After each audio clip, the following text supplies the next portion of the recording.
Nature is beautiful until it turns against you. A peaceful hike that ends in terror. A camping trip where something watches from the trees. Or an ocean swim where something unseen lurks below. These are real stories of people who thought they were safe until nature became a nightmare. Welcome to POWERFLOW, where we explore true horror stories that prove the scariest things aren't always in the dark.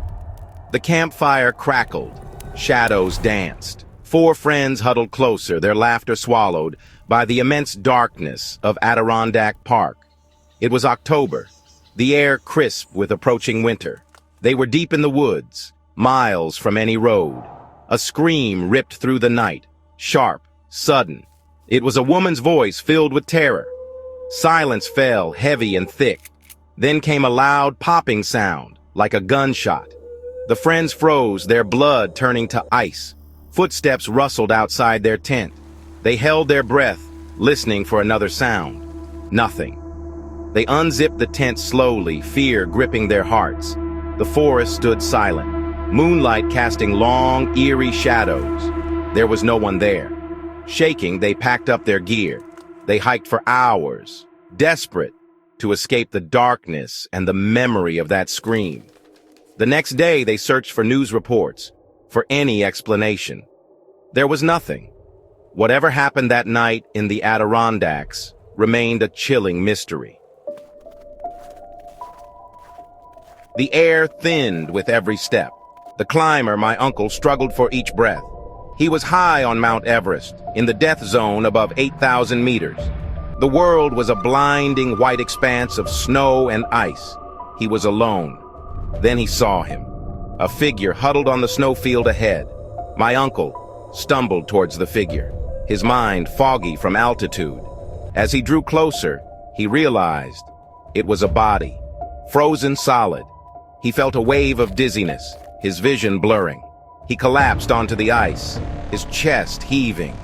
That's when he saw him. Another climber standing over him.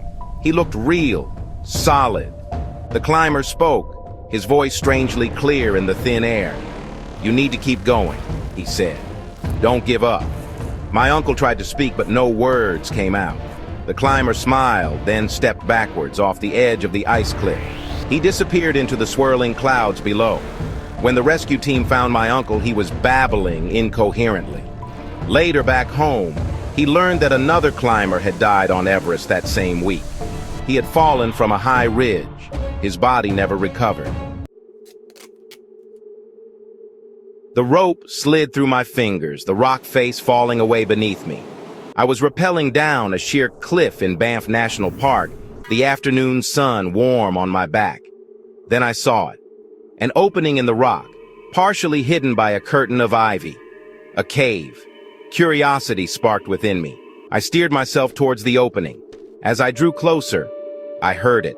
A low buzzing sound coming from inside the cave, like 1,000 insects vibrating in unison. I landed softly on the cave floor, my headlamp piercing the darkness.